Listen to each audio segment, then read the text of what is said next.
And then Allah talks about the big one, and that's the one I really want to end this conversation with, even though there's more to go. But Allah makes such a big deal out of this subject that again, just like there were 3 ayat about Judgment Day, now there are وَالَّذِينَ هُمْ لِفُرُوجِهِمْ حَافِظُونَ إِلَّا عَلَىٰ أَزْوَاجِهِمْ أَوْ مَا مَلَكَتْ أَيْمَانُهُمْ فَإِنَّهُمْ غَيْرُ مَلُومِينَ فَمَنِ ابْتَغَى وَرَاءَ ذَلِكَ فَأُولَٰئِكَ هُمُ الْعَادُونَ. 3 ayat about the same subject again. The only other subject that got 3 ayat was what? In this list. What's the only other subject that got 3 ayat? Judgment Day. Judgment Day and punishment. This is the next subject that gets 3 ayat. And you know what the subject is? Shamelessness. People who guard their privates. We live in the ultimately shameless world today. The world in which streaming videos off of any website are available on your mobile device. The age in which the pornography industry is a multi-trillion-dollar industry. The point of which, the agenda of which is to make sure every one of you is a consumer of filth in one way or another.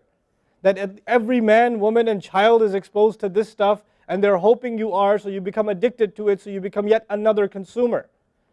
This is the gift of pornography to society. It's creating people, turning people into animals and perverts. And some of you, unfortunately, have that addiction. And you're watching this stuff online. And you're watching it and saving it on your apps and your mobile devices. And you don't feel bad about it anymore. You've justified it to yourself. And you feel bad about it once in a while, but you go back to it. And as a result, you think, oh, well, at least I'm not hurting anybody. At least I'm not doing it to anybody else. I'm just watching this stuff. It's okay. But you know what's happening to you? Inside, your soul is being just gutted. You have no soul left inside of you. So your prayers are empty and you can't even shed a tear in your salat because your heart is so devoid of the fear of Allah because of the filth you've been watching all this time. It's turned you from a human being into an animal. So you can't even look. A woman passes by and you see a piece of flesh walking by. You don't see a human being walking by that deserves respect. You check everybody out and everything out. You're constantly gawking and staring. You have a hard time putting your eyes down. When you're on the subway, when you're on campus, when you're at work, you're walking down the street, you just can't help it. You see a billboard, you take a second look, you see a third look. You don't miss any opportunity to just to violate your soul with your eyes. You're addicted completely. And then you say, brother, how do I get khushu' and salat? What world are you living in? What world are you living in? Ayyuhal ikhwa, my brothers, specifically my brothers. And I know some sisters have this issue too. It's a sad reality. This is a war. This is a war. This is more dangerous than any military war. This is the war that's destroying our souls. It's making its way into our homes. It's making its way, if I want to protect my children from this stuff as much as possible. But when my child goes to school, and it doesn't matter if it's Islamic school, there's a very high statistical likelihood that someone, a friend, with their iPod, with their mobile device, will say, hey, look at this. It's a very realistic, a thing nowadays. It's not far-fetched. And so I have to prepare my children for the filthy world that they're going to be brought up in. And there's no escape from this stuff anymore. There isn't. It's everywhere. It is everywhere. You have Islamic lectures followed up by, those YouTube puts those follow-up clips, and something will be filthy. Something will have to be filthy. And I don't think that's by accident. I'm not much of a conspiracy theorist, but I don't think that stuff is an accident. And what happens to you guys is you watch a video, you see something filthy, you click it, you click something else, and you end up watching disgusting things. That's what happens to you. وَالَّذِينَ هُمْ لِفُرُوجِهِمْ حَافِظُونَ. Especially when it comes to their privates, they guard them. They guard their shame. Brother, what's the solution? Should I get married? Like the guy who asked the other day, how can I get married right now? No, guys, the solution is not marriage. Because if you're a pervert, then you're going to be a pervert after marriage too. If you have no shame now, you will have no shame after marriage. Honestly. You think marriage is going to end your problems? No. Your problem isn't marriage. Your problem is spiritual in nature. Your problem is psychological in nature. You need help. You need to stop this. You need to stop hurting yourself like this. You will have nothing, there'll be nothing left inside you. I just had an email from a teenager who's addicted to pornography, an anonymous email, 14, 15-year-old teenager. Says, I want to kill myself. I can't stop. I've been watching it since I was 11. My parents don't know. I read this stuff and I cry because he's not one. There's millions of Muslim kids like this. Millions. Millions of them. We have to help these people. We have to do whatever we can. And we don't have the trillions of dollars of advertising to counter that. We don't. And it's not realistic for me to say Facebook, YouTube, Twitter, internet, it's all haram. It's not realistic because it's a reality. It's as common as oxygen now. The only thing we can do is have a mature conversation about this and teach our youth to deal with this and navigate this and not fall into it. The elders that are here, stop watching Indian movies, man.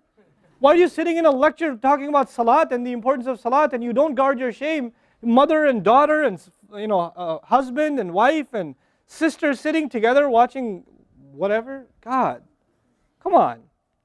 Stop. وَالَّذِينَ هُمْ لِفُرُوجِهِمْ حَافِظُونَ. They guard their privates. But guarding your privates doesn't mean you don't commit zina. It means everything that leads to the temptation. Everything that leads to it. They watch it. They guard it. They know it's under attack. They know that their shame is under attack. They realize that their weakness is their urges. Those urges that Allah put inside of us that are so strong. Allah put them there for a reason. He did. And every one of you have them. You don't have to, I don't have to have a dalil for you to have them. I know. The guys that are here. You all suffer that challenge every single day of your life. Especially in a city like this one. At least in Texas we're a little more conservative. Not that much more, but a little more. You know? At least in some towns they don't allow for filthy billboards and things like that. They actually don't even allow the billboards. You know? But that's changing soon because, capitalism wins in the end. Right? But you guys are living in the city where you're exposed to everything and anything. Everything and anything. And you have to really go out of your way to guard yourselves. This passage is not about high goals. This is about the bare minimum. I told you that, right? This is the bare minimum, folks. The bare minimum is we guard ourselves from shamelessness. We wage a war within ourselves against that tendency. And I know some of you have tried to quit before and you go back. And you've tried to quit before and you go back again. And you go back again. And you keep falling into that trap. I know some of you have done that. And you're struggling with it. But don't give up on yourself. Don't give up on yourself. And whatever it takes, if you just don't be alone. Don't be by yourself. Be with good friends. Be outside. Study somewhere else. Go to the library and study. Go somewhere where other people are around. Because when you're by yourself, shaitan gets you. And if the fear of Allah isn't enough for you, at least the fear of other people will work for you. At least something's better than nothing. For those, I've said this in other talks before, for the parents here, if you have a computer in the house, please don't make it a laptop. Have a desktop in the house with a really big monitor. Get the biggest monitor you can find. Honest to God, and make sure your computer is in the kitchen or in the dining room. Don't put it in the living room. Don't put it in the kids' room. Don't put it in your bedroom. Put it in the dining room, facing the public. You want to do homework, do it over there. Though you can't move the monitor this way or that way. It's facing everybody. That's how you should have it. This stuff, we have to take these precautions. Don't give your 11-year-old a smartphone. What were you thinking? That's not very smart. Don't give them a smartphone. Why am I seeing kids in Islamic school, 5th graders, with iPhones? iPhone 5s. I don't have an iPhone 5. Why do you have an iPhone 5? With 4G, you know how dangerous that stuff is? وَالَّذِينَ هُمْ لِفُرُوجِهِمْ حَافِظُونَ إِلَّا عَلَىٰ أَزْوَاجِهِمْ except upon their spouses أَوْ مَا مَلَكَتْ أَيْمَانُهُمْ فَإِنَّهُمْ غَيْرُ مَلُومِينَ or what their right hands possess, then they're not to be blamed. Allah says we have these urges and we can execute those urges, we can release those urges, but to the halal spouse, to the spouse, our spouses. But outside of that, we can't. And by the way, when people get addicted to this sort of thing, and they get accustomed to it or they get over and overly exposed to it, they have miserable marriages. And marriages start falling apart. They have this virtual idea of what pleasure means, and they don't find pleasure in their spouse anymore. And there's great fitna that comes into the family. It destroys homes, Muslim homes. That's what's happening in our world today. Allah talks about the people who make salah, and He says, I'm describing the people who make salah because this is the mawsuf, al-musallin, then alladhina, all the alladhinas, all the asma' mawsula here are the wasf, the sifa of it, which means the people of salah are the people who protect their shame, are the people who fear judgment day, are the people who, they are constant in their prayers. These are the people. فَمَنِ ابْتَغَى وَرَاءَ ذَلِكَ فَأُولَٰئِكَ هُمُ الْعَادُونَ. The people who pursue anything beyond that, then they are the ones engaged in aggression. This is an act of aggression.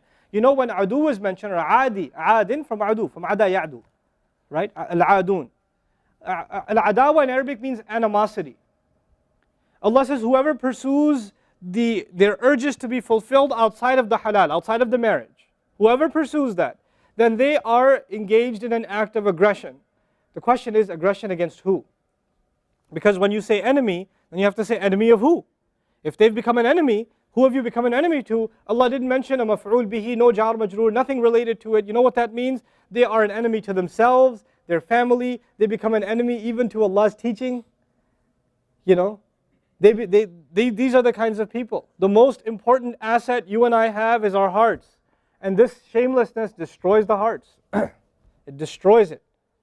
The most precious thing you and I have to preserve is our iman. And these filthy images is destroying your iman. They're tearing your iman apart. Don't let it happen to you. Do not let it happen to you. And I can only talk about this. I can't stop you from doing anything. And nobody else can. You will have to police yourself. You will have to control yourself. You'll have to make the decision, is my iman important enough? Is my salat important enough? You know? Or should I just carry on and pretend? You know what I told you about jazur, right? When you come across evil, you just don't want to deal with it. You just ignore it.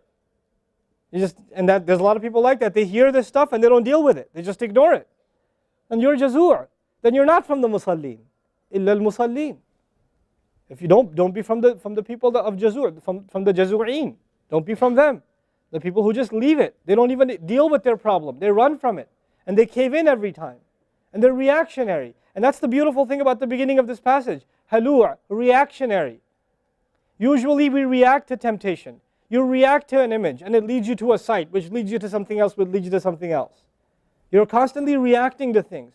You're supposed to learn to have the right reaction, and the right reaction comes when we become people of salah.